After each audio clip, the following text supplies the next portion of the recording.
Hello, everybody, and welcome to another episode in our WCW series. It is World War III, 1997. I of course am Sierra Daredevil, and if you can't tell, I'm feeling a little bit under the weather. So I probably won't be spending a whole lot of time on this episode, which is good because a lot of the matches on this show won't really have stories behind it. But I wanted to try to get this out. I'm dealing with a stomach bug that I believe is might be a few days kind of issue. So hopefully it starts to clear up as the week goes on. Um, the plan will be doing this episode today, which is technically a day after it was supposed to come out because I was just really bad yesterday. And then as long as I can record, then tomorrow we will do the Nitro the night after World War III. So we won't have a Journey Wrestling or SmackDown 2 video this week on Tuesday. It will be another WCW one. And then we'll hopefully be back on regular schedule on Wednesday for AEW. But we'll kind of see. But yeah, we're going to quickly get through this. As you see there on the screen, you can follow me over on X, as it is, Twitter, at Sierra Daredevil 05. We can get updates like this, like me announcing that this video is going to be taking place today, not yesterday. And then definitely follow over on Twitch because we're trying to grow that a little bit more now. Trying to get to the point where we can possibly see the return of Daredevil versus chat and some other stuff on Twitch, but we need to kind of build up the following on there again, so definitely go drop that a follow if you would, please. And also, like, share, subscribe, all that fun stuff. Comment too. I like comments. I usually reply to most of them. Anyway, enough self-promotion, especially because I'm not feeling that great, so let's quickly get through this. World War III, 1997 happening here. In front of 93,000 people at the Pontiac Silverdome. My God, where's Hogan at? He needs to body slam a giant in front of all this people. We have a few qualifier matches that ended up on the pre-show because there was just not enough room on the main show for everything we had going on tonight. So essentially, here's the way this is going to play out. Because I didn't do a great job describing it heading into this. As you know, usually it's Lethal Lottery tag team matches heading into the Battle Royal. This year, there's going to be 20 participants in the World War III Battle Royal, meaning we have to have 10 different tag team matches to get 20 different participants into that Battle Royal. So there's 10 different tag team matches here tonight. Like I said, it is a Lethal Lottery, so everything has been randomized using random.org. So I legitimately did randomize everything, adding in a few storyline stuff here and there just to make sense. But yeah, so we start off with Paul Levesque of the NWO and Meng of the Flock defeating Terry Richards and Steve Armstrong. 70 rating. Honestly, this is going to be a lot of these qualifier matches are going to be shorter matches, about 8 to 10 minutes. And we're just going to kind of fly through them. So we've got two of our qualifiers. Then our next one, turns out that Bam Bam Bigelow and the Giant were not able to team up in a qualifier matchup, but Bam Bam Bigelow did move on to the next round as him and Mark Barrow defeated Rob Van Dam and the television champion Lance Storm. Then we had Raven and Shane Helms defeat the Caribbean Express. Somehow the Caribbean Express ended up as a tag team, or as randomized together, which was weird. But Raven and Shane Helms move on to the big Battle Royal as well. Then, 99 rated promo to start off the main portion of the show, where it's not him coming to the ring, it's him doing a backstage, one of those NWO videos again. And he says that Flair may have beat him at Halloween Havoc, but he's not done with Flair. He proved it this past week on Nitro, and that he is not done. He's not going to be done with Ric Flair until he gets Ric Flair to leave the wrestling business for good. So, seems like Bret Hart has completely snapped and is wanting to get rid of Ric Flair once and for all. There's obviously a little bit more to this promo, but again, trying to get through this kind of quickly. Got a 99 rating. Then we get our Cruiserweight Championship matchup, which is a 67 rating due to lack of psychology. Okay. Jerry Lynn defeats Billy Kidman in 11:36 by submission with a crossarm breaker submission to make defense number 3 of the Cruiserweight Championship. 67 rating for the match, though, which isn't too bad.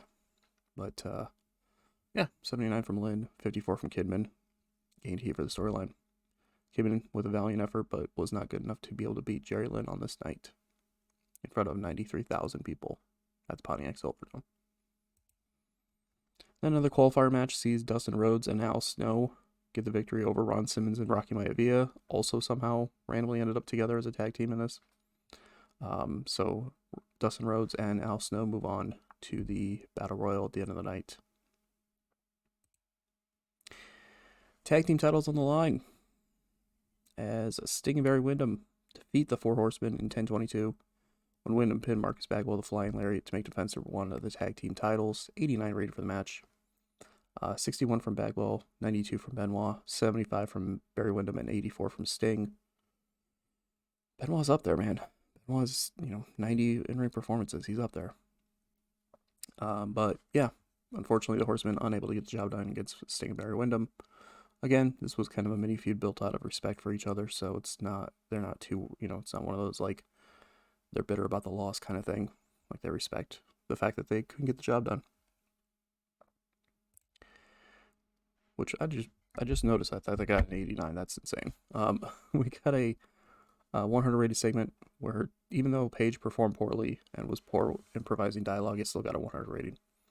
As we just see Diamond Dallas Page backstage, he's not his happy-go-lucky self tonight. He's focused. And Austin shows up and he's like, "Hey, listen. I know you're trying to get me to be more focused. I am. I'm focused on qualifying for the Battle Royal tonight, winning that Battle Royal. I'm focused on you winning the world title, and then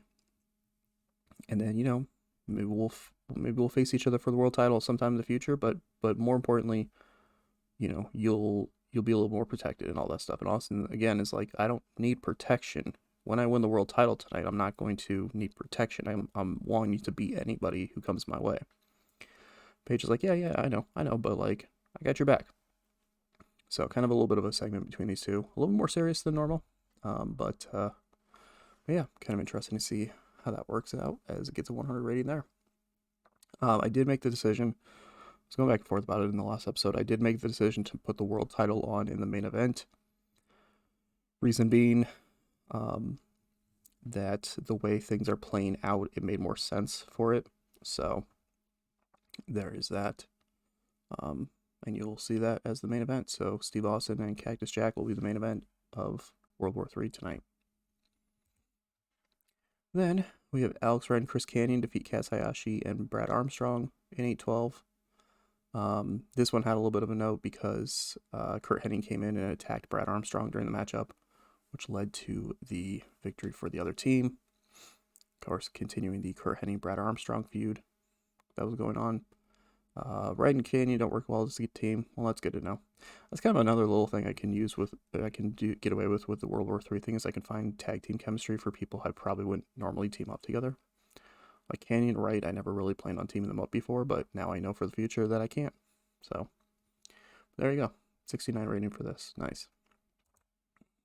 Another qualifier match sees Sean Waltman and Silver King defeat Bull Nakano and Christian Cage in 8:29 when Waltman pinned Cage. That's right. Bull Nakano entered this thing. Bull Nakano came out and the crowd popped for the fact that a female was in this. And she held her own. She tossed around Silver King. She tossed around Sean Waltman. But, she even wasn't the one who got pinned either. So kind of interesting stuff there. Sean Waltman and Silver King move on to the Battle Royal. Then we get a video package hyping up the feud between Dean Malenko and Steven Regal for the United States Championship here tonight. And they get a 99 rating. If Regal didn't have his injury, that would have been a 100. If he didn't have his injury, that 100% would have been a 100. But because he was working through his injury, it hurt it. It hurt the match. But in an exceptional matchup, Steven Regal defeats Dean Malenko, almost said Dean Ambrose, in 12-11 by pinfall and exploder suplex to make defense number 1 of the United States title. So, as you see, he wins by pinfall with an exploder suplex. He goes out there, he defeats Malenko clean. So, kind of crazy stuff there. He was able to, I mean, the low heat for the U.S. title storyline too, but that still would have been a 100 if it wasn't for Regal's injury.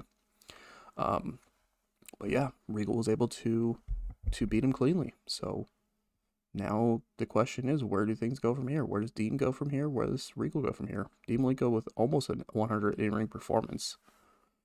I mean, they did have great chemistry, so that helped. But still, where does things go from here for both men? Now, Regal still with the U.S. title, possibly looking to deal with other challengers, and Malenko, trying to figure out what he has to do next at this point.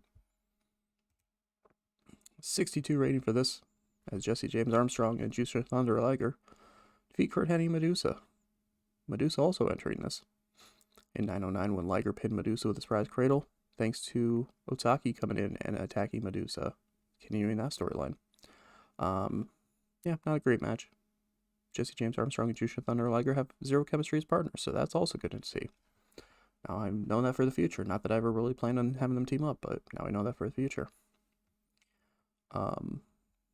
Medusa had a 61 in-ring performance. That's awesome.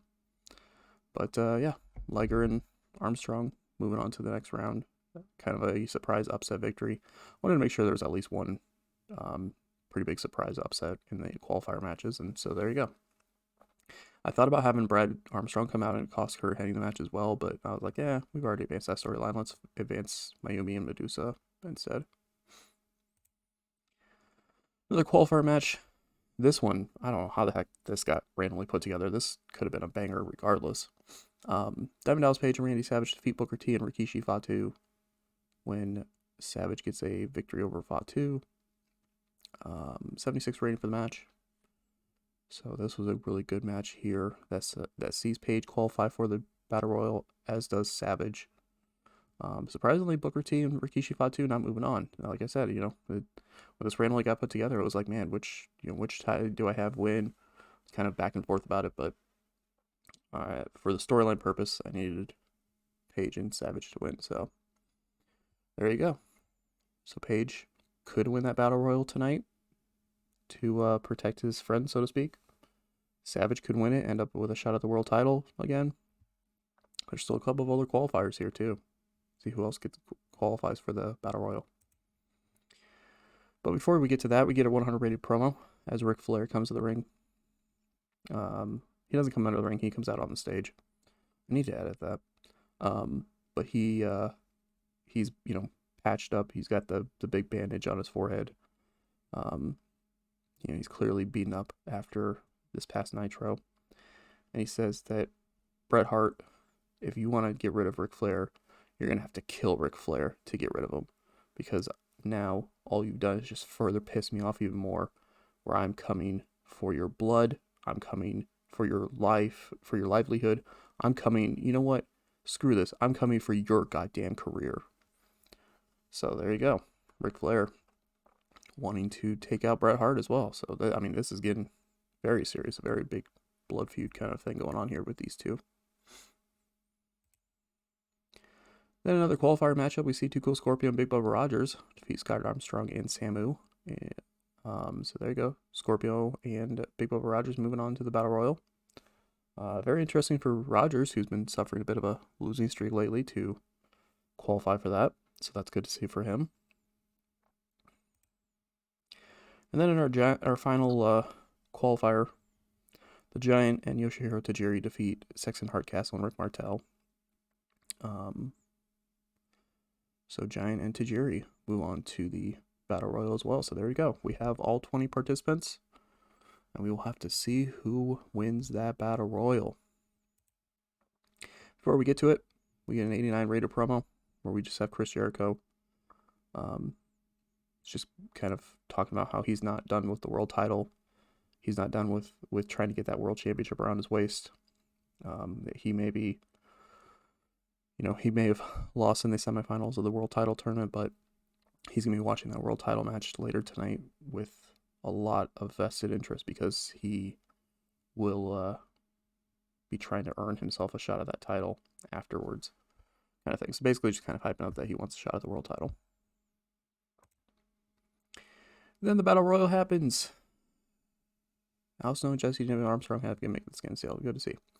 But the Battle Royal happens, and it gets an 81 rating with all of the people, all of the participants in it. And surprising, it comes down to Final Four. It comes down to the Giant, Alex Wright, Randy Savage, and Dustin Rhodes. Giant gets eliminated. He got the most eliminations over the course of the match, but he does get eliminated kind of in the fourth to last spot, really. It's one of those things where Alex Wright and Randy Savage dump Giant over the top rope together. Crowd pops. Giant's pissed. Dustin Rhodes comes up behind both men, tries to flip them both over the top rope. Alex Wright both men ended up on the apron, but Giant actually swipes at Alex Wright and knocks him off the apron. So Alex Wright gets eliminated because technically there's no disqualification, so technically it's legal. But Savage is able to jump all over Giant, swipe into his feet, and able to get himself back in the ring. Dustin Rhodes thinks he's won the Battle Royal, so he's celebrating. Turns around, sees Savage still in the ring with him. Those two have a little bit of a back and forth contest, but at the end of the day, Dustin Rhodes is able to get rid of Randy Savage and win World War III. 81 rating here. There you go. Dustin Rhodes is the man who has a shot at the world title anytime over the next 12 months. That should be very, very interesting to see if or when he ends up cashing that in. But yeah, very interesting stuff here. A lot of feuds stuff happening, between different people in this matchup. Bam Bam and Giant tried working together for a while, but Bam Bam ended up getting eliminated kind of right before the Final Four kind of thing. Mark Merrill and Raven obviously fought with each other at one point and ended up both eliminating each other at that point. So yeah, a lot of crazy stuff happening, but at the end of the day, Dustin Rhodes is the winner of the World War III Battle Royal. So he has the guaranteed shot at the world title sometime in the next 12 months. Then after that, we get a video package hyping up the feud between Cactus Jack and Steve Austin. 77 rating here. The match itself gets a 99 as well. Dang it. Lack of selling. Damn. Lack of selling, and then probably also the fact that the storyline wasn't as hot. No, it was just lack of selling. Damn. So if I'd made it maybe a minute less, where they wouldn't have been penalized for selling as much, maybe. Damn. So tempted. This is also why I was trying to put this on as the main, because I thought I was going to be able to get a 100 out of this. But in an unbelievable matchup that goes 18:03 with lots of back and forth action, both men putting it all out there, both men desiring to be the world champion more than anything else in this company, in this business, all that stuff. They go out there, they have one hell of a contest, one of the best that WCW's had all year, or even in history at this point. Steve Austin defeats Cactus Jack in 18:03 by pinfall with a stunner to become the new WCW World Heavyweight Champion. That's right, Steve Austin is the world champion. 99 rating here, just shy of 100 thanks to the lack of selling, but you know what, I'll gladly take it. I will gladly take it. Both men had one hell of a performance in this match, but Steve Austin is your new WCW World Heavyweight Champion. So there you go. And afterwards, just a 72 here, which is actually kind of surprising. Maybe it's because it wasn't long enough. Yeah, limited for being short, because this was basically just them for a minute or two afterwards. They're completely exhausted, trying to get to their feet.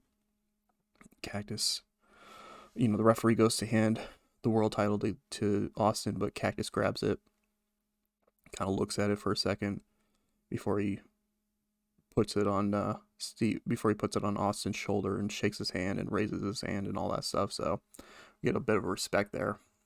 As there you go, we have a new WCW World Heavyweight Champion, and it's Steve Austin. We'll have to see where things go from there. The show itself gets a 97 rating. Holy hell. That's awesome. Increase our popularity in 40 regions. Very good stuff to see there. There you go. We have a new world champion in Steve Austin. We have the man who has the World War III Battle Royal title or title shot in Dustin Rhodes, and a whole lot more to see. And as if it's any surprise whatsoever, even up against Survivor Series, which had 2.7 million viewers, World War III had 9.2 million viewers on pay-per-view and was the most watched show of the night. People went nuts for World War III, even up against Survivor Series, even everything that's happened with it. People turned out for the event and turned out to watch the event, as World War III may go down as one of our most successful pay-per-views of one of our more successful shows of all time. Survivor Series 97 saw Scott Hall defeat Shawn Michaels, Yokozuna, and Psycho Sid in a 4-way match to retain the world title. Men on a Mission, I think it was this past Raw. I think I forgot to show it on here. But Men on a Mission became the tag team champions, so they defeated Midnight Stars and Team Midnight to retain the titles here. Or it might be on the next Raw. I don't remember. I know it was just recently that they won the titles. Aja Kong defeated Manami Toyota to retain the women's title. So there you go. There is their Survivor Series, but it was not better than World War III, which just knocked it out of the park. And then some. Just absolutely sent it completely out of the park on that night. So there you go. World War III is in the books. And we will have to see what happens the following night on Nitro. So thank you all for watching. Definitely appreciate it. And we will catch you tomorrow, hopefully, for the Fallout show of Nitro.